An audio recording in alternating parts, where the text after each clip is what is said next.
guests from HPU, Professor Preetham ji, Professor Vishal ji, Professor Vineet ji, and it would not be an exaggeration to say star of the day, Mr. Chandra Mohan Negi ji, other members of कैसे आपने आपके आसपास जो लोग हैं उनके साथ interact करना है और काम करना है, चाहे आप स्कूल में हैं, क्लास में हैं, आप किसी ऑर्गेनाइजेशन में हैं, फैमिली में हैं, ठीक है। हर जगह ये स्किल्स आपकी काम आती हैं और ये कैरियर ग्रोथ की। तो आपके क्या थॉट्स हैं, आपकी क्या बिलीव्स हैं, किसी की क्या प्रॉब्लम है, उसको आप अपनी टीम के साथ, अपनी मैनेजमेंट के साथ, अपनी सीनियर्स के साथ, या अगर आपको कोई रिस्पॉन्सिबिलिटी दी गई है। ट्राइबल एरियाज के कल्चर को लेके बाहर के एरियाज में थोड़ा सा टैबू रहता है, यार ये कुछ डिफरेंट है, तो वो चीज़ मुझे थोड़ा बाहर के लोगों को बताना था, नहीं इस तरह नहीं है। शुआ परगना की मालकिन है ये कोटी में, कोठी, हाँ कोठी माता शुआ परगना की मालकिन है। तो ये रोगी एक विलेज है, यहाँ से लेकर रोपा तक ऑलमोस्ट 25-30 से ज़्यादा गाँव है, वहाँ तक का सारा इनका मतलब इनकी। तो ये है असल में 18 भाई बहन है। 18 हाँ। देखिए जी, ये किन्नर कैलाश रेंजेस है। हमारी मान्यता है पुरखों से कि जब द्वापर युग में रामायण का काल चला था, उससे पहले जब रावण ने अपनी असीम शक्तियाँ ग्रहण करनी थी, हमारा मानना ये तो बहुत दूर रावण आया था ना। गाइस हम पहुंच गए हैं रिकॉम्पियो कॉलेज। अब हम उतरने जा रहे हैं, क्यों अनु जी? ठीक है अब हम उतर रहे हैं। दोस्तों, तो हम कॉलेज के बाहर पहुंच गए थे और आप ये देख सकते हैं इधर का थोड़ा सा नज़ारा।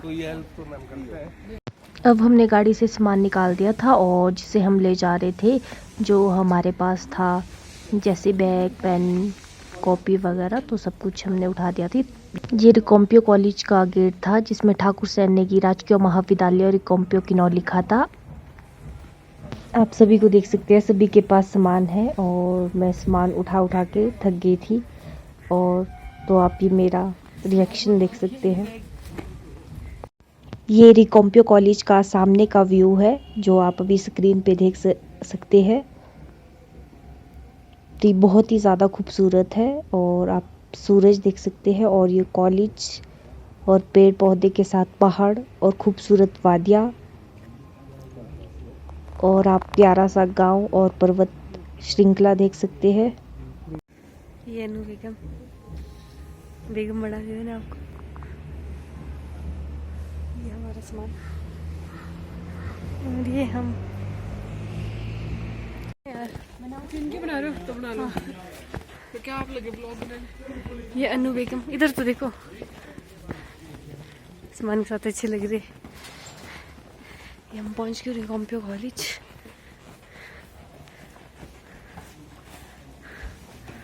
अब हम चले अंदर की ओर।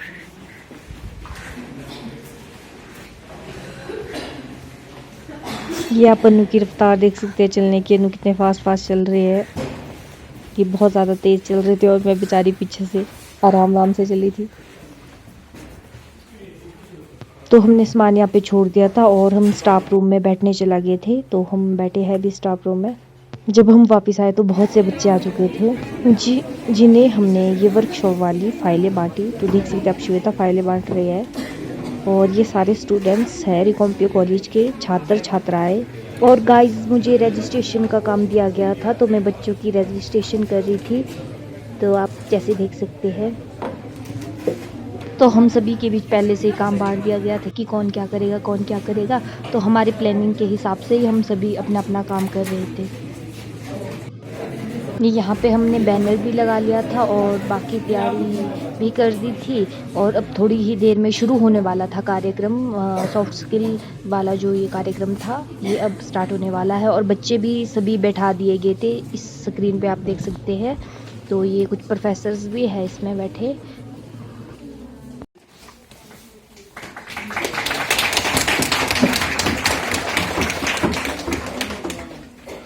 दीप ज्योति करके अब ये कार्यक्रम शुरू हो रहा है।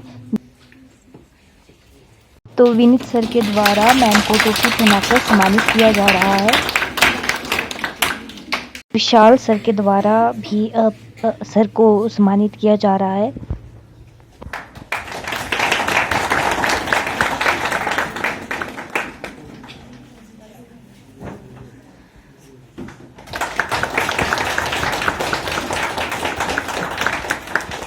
अब प्रीतम सर के द्वारा टोपी और शॉल पहनाकर विनीत सर को सम्मानित किया जा रहा है।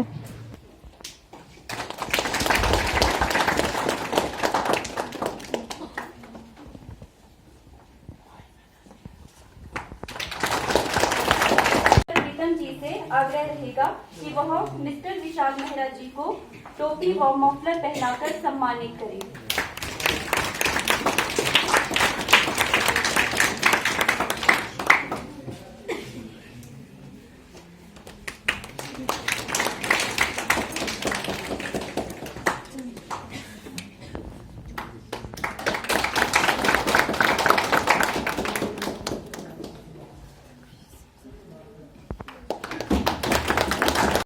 आग्रह रहेगा कि वह मंच पर आए व श्री चंद्र मोहन नेगी जी को टोपी व मफलर पहनाकर सम्मानित करें।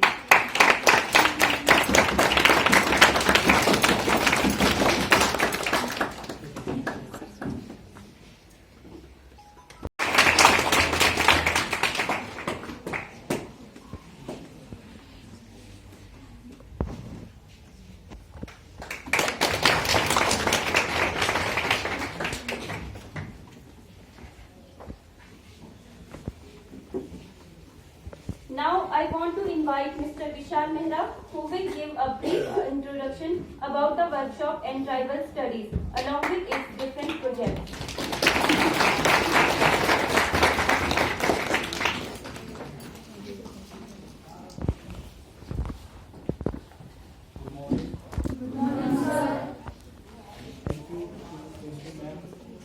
यहाँ पे प्रेजेंट सभी टीचर्स, स्पीकर्स और स्टूडेंट्स, जैसा कि आप सभी जानते हैं आज हम यहाँ पे क्यों गैदर हुए, आपको सभी को पता होगा आज हम क्यों गैदर हुए यहाँ पे। वर्कशॉप के लिए वर्कशॉप है और किसके बारे में है वर्कशॉप, क्या हमारा टॉपिक है tribal studies, soft skills, importance of soft skills in our professional life में। तो ये जो सॉफ्ट स्किल की जो वर्कशॉप है कि किसने ऑर्गेनाइज करवाई, ये ऑर्गेनाइज करवाई है institute of tribal studies Himachal Pradesh university Shimla. ठीक है जी, ये आपको पता होना चाहिए।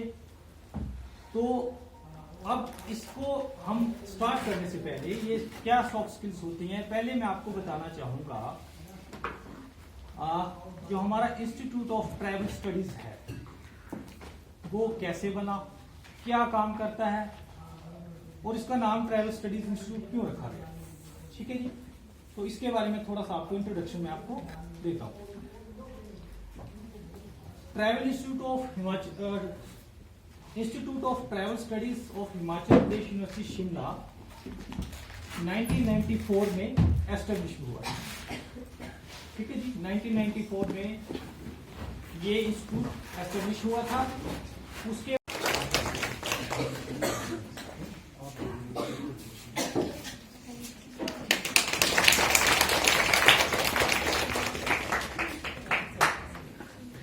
अब मैं डॉक्टर दिनेश से ये प्रार्थना करूंगा कि श्री चंद्र मोहन नेगी जी को भी as a token of appreciation ये डिक्शनरी भेंट करें।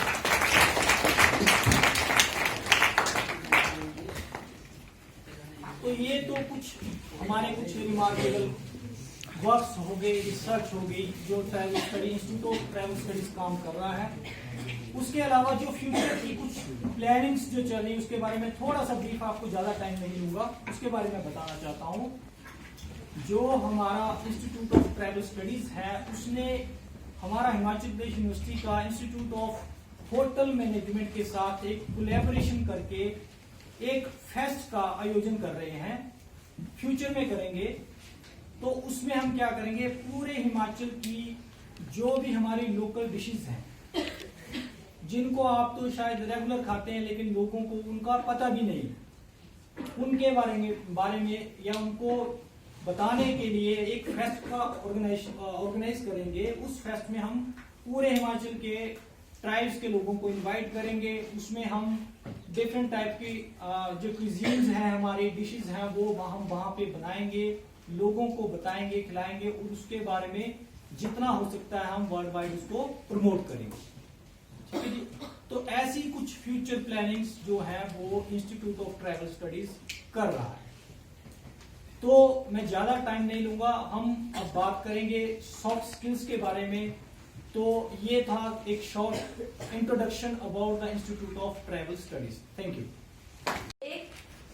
एक साल से हिमाचल प्रदेश यूनिवर्सिटी के इंस्टीट्यूट ऑफ वोकेशनल स्टडीज में असिस्टेंट प्रोफेसर के पद पर कार्यरत है।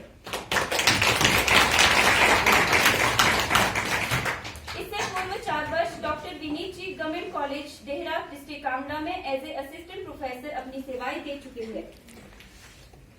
अब मैं डॉक्टर विनीत जी से आग्रह करती हूं कि वह मंच पर आए और अपने विचार रखें।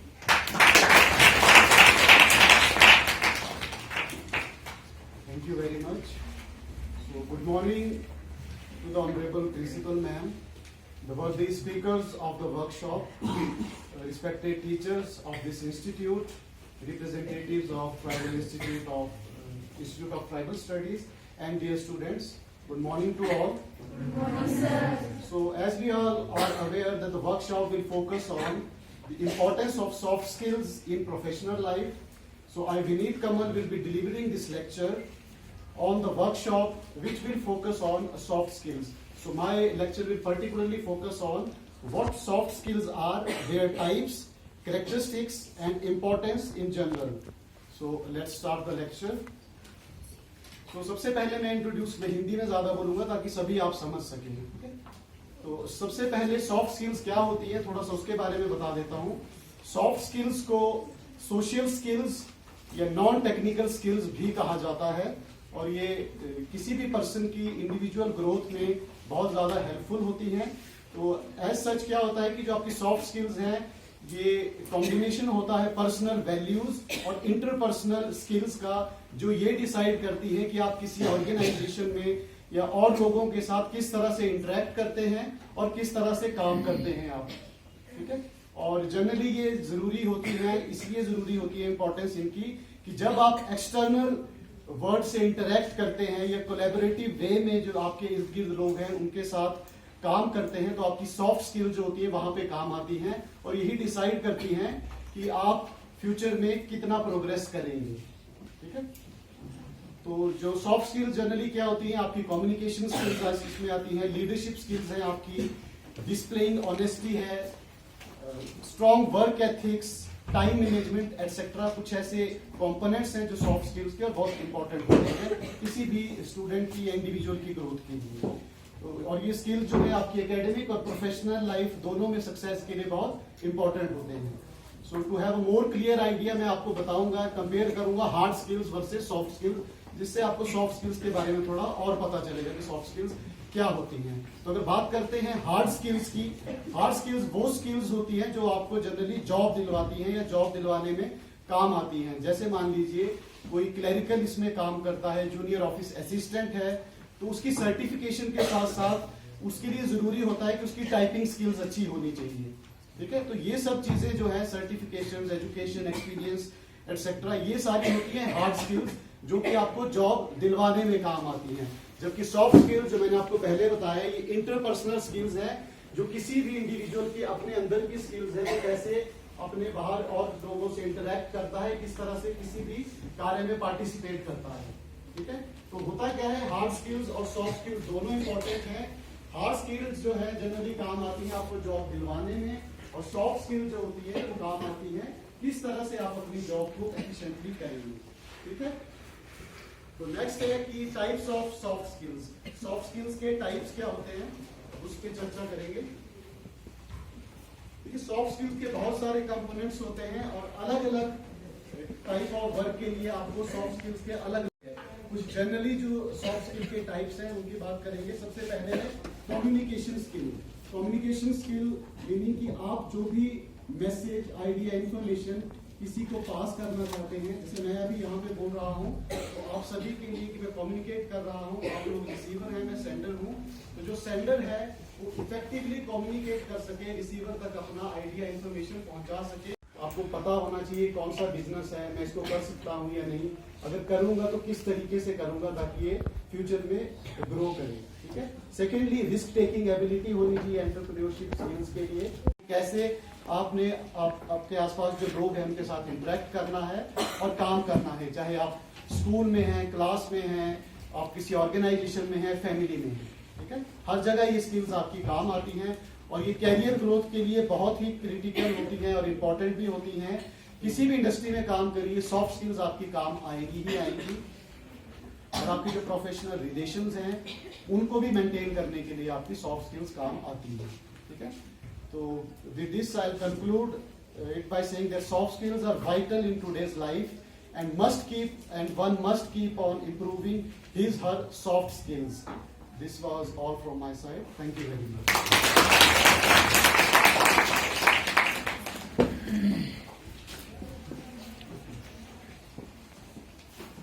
अब मैं श्री चंद्र मोहन नेगी जी का परिचय आप सभी के समक्ष रखना चाहूंगी।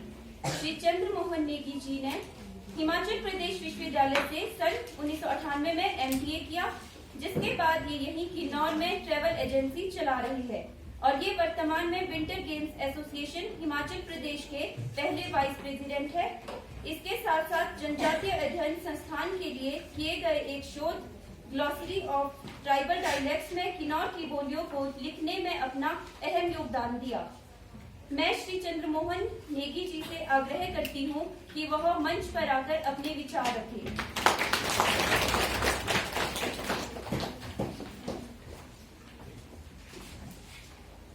Respected Principal Madam, worthy speakers and faculty members and my dear students, greetings of the season.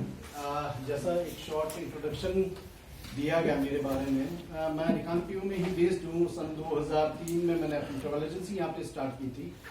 तो लेक्चर देना और किसी और चीज को डेवलप करना, जैसे एक लेक्चरर या प्रोफेशनल जो प्रोफेसर हैं वो दे पाते हैं, मैं एक प्रोफेशनल हूँ अपने एक स्किल्ड सब्जेक्ट में। तो लेक्चर तो एज अ सच लेक्चर मैं एक फोकस नहीं कर पाऊंगा कि आपको लेक्चर दे सकूं, एड्रेस कर सकूं एक पर्टिकुलर सब्जेक्ट। बस मैं एक अपना छोटा सा एक्सपीरियंस आप लोगों के साथ शेयर करना चाहता हूँ कि जो टूरिज्म की मेरी शुरुआत हुई 1998 में, तो उसके बाद दिल्ली में 2 साल तक रहा अपने जॉब कैरियर को लेके। उसके बाद मुझे कुछ लगा नहीं कि मैं वहाँ डेवलप कर पाऊंगा अपने आप को, क्योंकि मेरा फोकस था कि जिला किन्नौर उस वक्त टूरिज्म के लाइन में बहुत पिछड़ा था। मतलब जितने भी ट्राइबल एरियाज थे वहाँ मुझे लगता था कि अपॉर्चुनिटी है, मुझे जाके वहाँ काम करना है और मैं अपना कल्चर जो कुछ रहता है, मतलब आपको कई लोग मैक्सिमम लोगों को पता रहता है कि एक टैबू सा रहता है कि ट्राइबल एरियाज के कल्चर को लेके बाहर के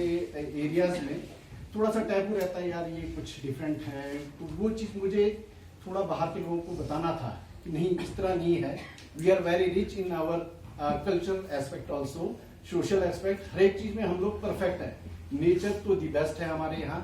तो 2003 में जब मैंने स्टार्ट किया तो मुझे लगा कि मैं अच्छा काम कर पाऊंगा। यहाँ रिकांगपिओ में आया तो जैसे मेरा ज्यादातर काम रहता था इनबाउंड टूरिज्म में। इनबाउंड टूरिज्म में ये रहता है जहाँ फॉरेन टूरिस्ट आता है उसको इंटरटेन करना, that is called inbound tourism, right. तो जब वो आए तो मुझे लगा कि मैं तो ऑफिस में बैठ जाऊंगा, एक साहब की तरह काम करूंगा। फिर वो बोलते हैं कि आपके पास, मुझे सपोज करो कि आपकी मोनेस्ट्री देखना है रिकांगपिओ के आसपास, तो मोनेस्ट्री एक्सपर्ट चाहिए।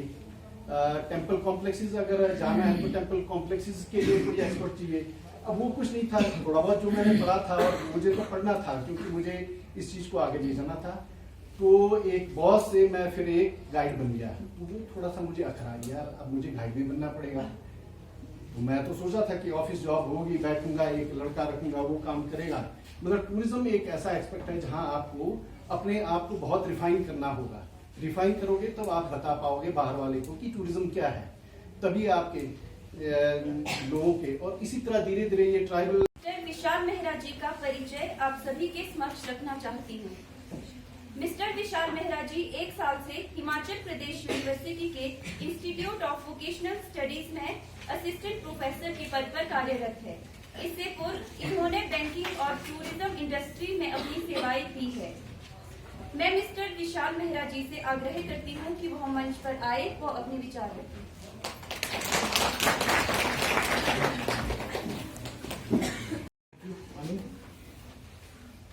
तो आज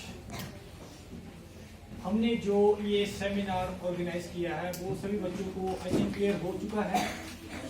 soft skills, importance of soft skills in our professional life. तो सॉफ्ट स्किल्स जो हैं वो सिर्फ प्रोफेशनल लाइफ में ही नहीं, हमारी पर्सनल लाइफ में भी बहुत ज्यादा इंपॉर्टेंट है। ठीक है, अब वो कैसे इंपॉर्टेंट है?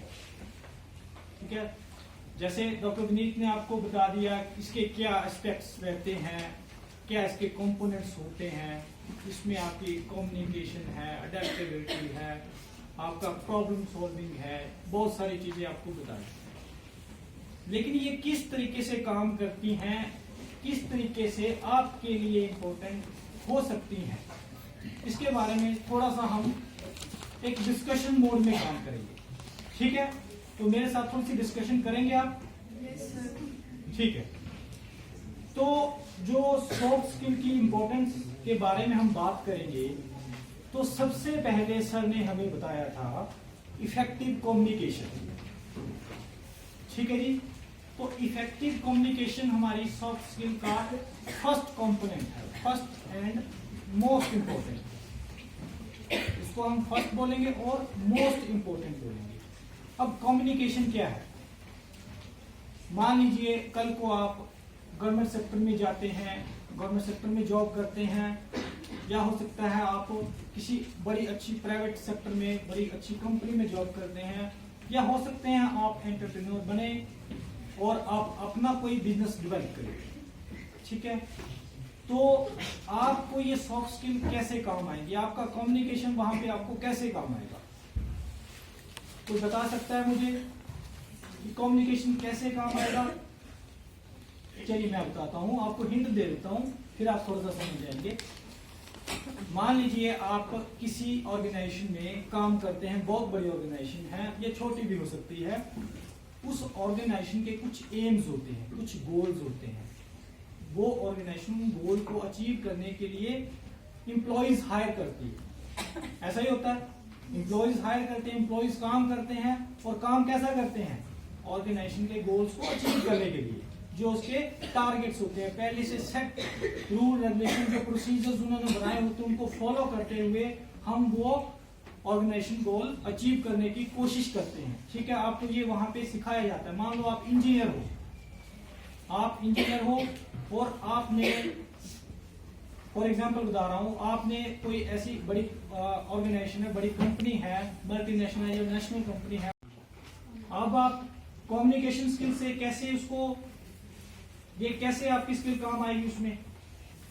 अगर आप किसी टीम में काम कर रहे हैं या किसी टीम का हिस्सा हैं, तो आपके क्या थॉट्स हैं, आपके क्या बिलीव्स हैं, किसी की क्या प्रॉब्लम है, उसको आप अपनी टीम के साथ, अपनी मैनेजमेंट के साथ, अपनी सीनियर्स के साथ, या अगर आपको कोई रिस्पॉन्सिबिलिटी दी गई है तो उसको रिस्पॉन्सिबिलिटी को आप अपने मैनेजमेंट के साथ या अपनी टीम के साथ कि किस इस वर्क को हमने कैसे कंप्लीट करना है, वो एक गुड कम्युनिकेशन है। ठीक है, किसी को ऑर्डर्स देके आप काम कराओगे, वो काम ज्यादा दिन तक नहीं चलेगा, उसमें आपकी वैल्यू नहीं रहेगी। अगर वही काम आप लोगों को उनकी इंटरनल जो फीलिंग्स हैं, इमोशंस हैं, उनको समझ के आप करोगे, उनके साथ अच्छा कम्युनिकेट करोगे, तो वो आपके लिए ज्यादा बढ़िया काम करेंगे। और जो अगर आपकी टीम बढ़िया काम करेगी तो वो डेफिनेटली आपकी ऑर्गेनाइजेशन के लिए एक सक्सेस साबित होगी। ठीक है, इस बात को समझ रहे हैं? समझ रहे हैं इस बात को? अगर आप अपनी टीम के लोगों को समझ गए, उनके साथ अच्छी आप बॉन्डिंग बना सके, उनके साथ अच्छा कम्युनिकेट कर सके, क्या आपने काम करना, उनको उस काम को समझा सके अच्छे तरीके से, तो वो आपके लिए बढ़िया काम करेगी कि नहीं करेंगे? करेंगे ना। तो that is the power of good communication. अब गुड कम्युनिकेशन में सिर्फ बात करना, ये अपनी बात रखना ही नहीं है, किसी की बात को अच्छे तरीके से सुनना भी गुड कम्युनिकेशन का हिस्सा है। ठीक है, अगर आप अच्छे स्पीकर बनना चाहते हो तो उससे पहले आपको अच्छा लिसनर बनना पड़ेगा। आपको अच्छा लिसनर बनना पड़ेगा। आपको अगर किसी ऑर्गेनाइजेशन में काम करते हैं, फॉर एग्जांपल ले रहा हूं मैं, तो पहले तो आपको ये पता होना चाहिए कि what are the aim of the organisation. हम यहाँ पे किसी काम के लिए आए तो वो काम कैसा है। आपको वो आप में वो स्किल होनी चाहिए कि मैं ये काम करूंगा तो क्या। मैं जिन विद्यार्थियों के नाम मंच से लूंगी वह सभी एक एक करके अपने सर्टिफिकेट लेने आ जाए। Geetika, daughter of Basant Kumar.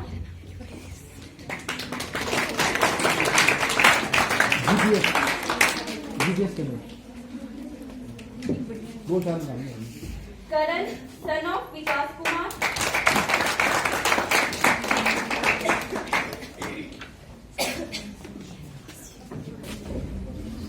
Kulvanshi, daughter of Jaswant Singh.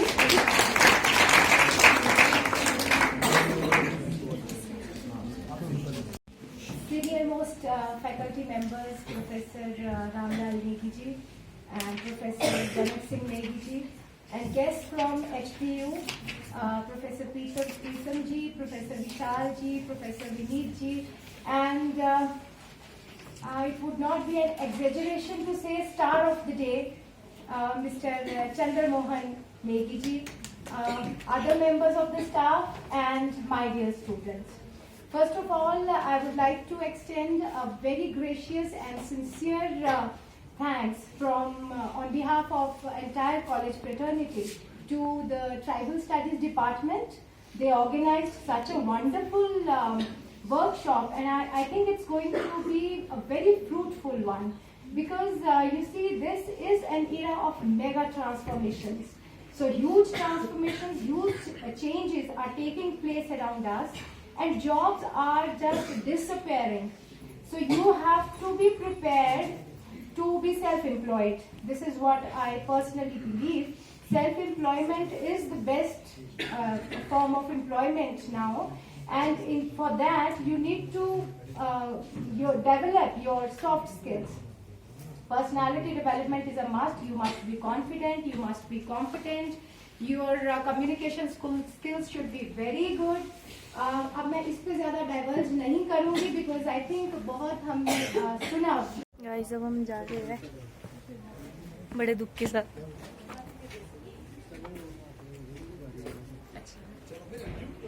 Guys अब हम जा रहे हैं वापस, बड़ा दुख हो रहा है।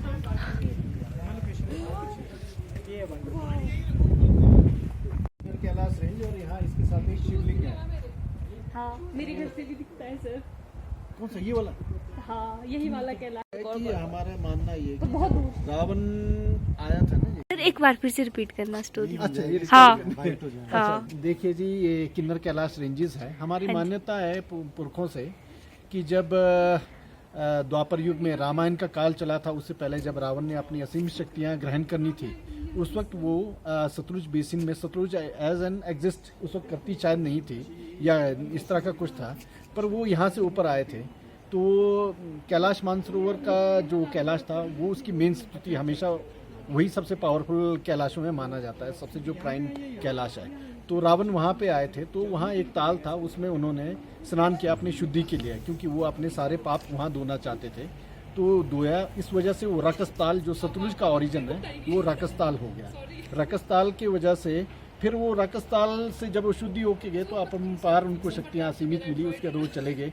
पर उसके बाद की जो स्टोरी मैं आपको बता रहा हूँ, वो सतलुज बेसिन से रिलेटेड ही है कि सतलुज को तिब्बती भाषा में लछन खाब बोला जाता है। लछन खाब होता है बलवती नदी, मतलब सबसे ताकतवर नदी, 100 हाथियों के बराबर, जिसका बल के बराबर उसकी शक्तियाँ रहती है। तो वो अब चरित्रार्थ होता है हमारा जब सतलुज बेसिन में हमारे प्रोजेक्ट बने हैं। अब आप कभी भी इसको अगर साइंटिफिकली इसको या टेक्निकली इस चीज़ को देखेंगे, तो यही बोला जाता है कि सतलुज रिवर का जो करंट है, ऑलमोस्ट जो हिमालयाज में फ्लो करती है रिवर्स, उसमें सबसे स्ट्रॉन्ग करंट वाला है।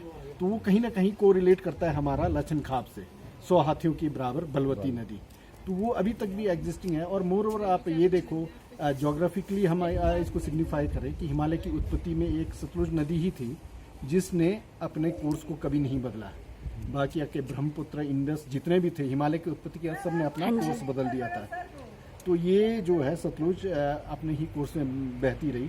तो इससे भी पता लगता है कि सतलुज वाकई कहीं ना कहीं को रिलेट कर पाते हैं हम रावण की मानसरोवर यात्रा से। हाँ सर, ये स्टोरी बहुत अच्छी थी, हमें पता नहीं था ये कैलाश पर, ये विनीत सर है।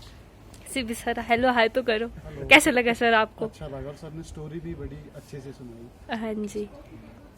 और ये प्रीतम सर है। स्किल्स वैसे भी आप लोग भी बताओ कुछ। नहीं, अब इन चीजों को बहुत आनंद आया। हाँ, अच्छा था ना? बहुत अच्छा था हमें भी। हाँ, ये हमारे अनु देवी जी है। सामने खड़े अनु देवी जी नहीं, अनु है। और ये पार कैलाश पर्वत है जिसकी बात हो रही है। वैसे ये मेरे घर से भी दिखता है, मैंने और ब्लॉग में दिखाया होगा, पर यहाँ से बहुत ही ज़्यादा नज़दीक दिखता है, बहुत ही। गाइस अभी हम पता नहीं कहाँ जाएंगे घूमने। अभी मैं आपको दिखाऊंगी। शुआ परगना की मालकिन है ये कोटी में कोठी, हाँ कोठी माता शुआ परगना की मालकिन है। तो ये रोगी एक विलेज है, यहाँ से लेके रोपा तक ऑलमोस्ट 25-30 से ज़्यादा गाँव है, वहाँ तक का सारा इनका मतलब इन्हीं की। तो ये है असल में 18 भाई बहनें। 18 भाई बहनें हैं। अच्छा। ये बेसिकली हुई देवी हिडिम्बा हाँ जी। और बानासुर। वैसे तो अगर आप महाभारत देखो उसमें तो भाई बहन है ये, हाँ जी। पर हमारे यहाँ बानासुर और हिडिम्बा है हस्बैंड वाइफ। हिडिम्बा तो भीम की पत्नी नहीं थी? हाँ, वो पता नहीं कहाँ, मतलब वही है। अब ये एपिक्स में तो अब ऐसे ना कि आपको पता ही नहीं लगता कितनी दंतियाँ कितनी सच्ची और कितनी झूठी, जो आप बोल रहे थे ना कि तो ऑथेंटिकेट कैसे करेंगे इसको, ये ऑथेंटिक है या नहीं है। तो उनके 18 वो बच्चे पैदा हुए थे। हाँ जी। ये अब चौरा आता ना नीचे, हाँ जी। चौरा में आपने देखना जब वो पुलिस बैरियर है वहाँ से नीचे एक मंदिर बन रहा है, वो धार पे जाके नीचे वो है हिडिम्बा माता का मंदिर। अच्छा। तो इन सब की मदर वहाँ हैं। तो 18 भाई बहनें, फिर ये अलग अलग एरियाज में। और ये प्रेजाइडिंग डाइटीज है हमारी, जैसे ये देवी चंडी का है, ये इस एरिया की मालकिन है। यहाँ मतलब इवन यहाँ डीसी की ट्रांसफर हो जाता है इनके बोलने से, उसके रुक जाता है, मतलब काफी ऐसा इनका प्रभाव रहता है। अच्छा, मतलब शक्तिशाली माता है। नहीं, मतलब ऐसा कि इनके मान्यता फॉलोइंग है। बहुत ज्यादा है, तो फिर वो एडमिनिस्ट्रेशन भी सुन लेता है, वो लोग भी सुन लेते हैं। तो बाकी 18 भाई बहन ये महेश्वर होते हैं, सुंगरा महेश्वर, चगांव महेश्वर, बावा में महेश्वर हैं। तो ये इस तरह के महेश्वर। फिर यहाँ पुहारी में प्रकाश शंकर हैं, ये जो शिवलिंग के मालिक हैं, इनके पीछे और हैं। तो 18 भाई बहनें हैं। तो 18 भाई बहनें, वो पहले आपको बोला था ना कुल्लू में भी है, वो वहाँ बोलते हैं 18 करडू, वो है सारे नाग वंशज। अच्छा। यहाँ वाले हमारे हैं। बेसिकली अब कुछ बोला जाए तो आपने कभी हारकोर्ट कौन है, कोई राइटर है, ब्रिटिश राइटर ना, कभी देखना आपने, उसमें है डेविल गॉड करके एक कॉन्सेप्ट चला हुआ है, बहुत पुराना उनका रिटर्न हुआ है। तो उस बेस पे चलते हैं हम सारे। चलो आओ। ठीक है। ओके।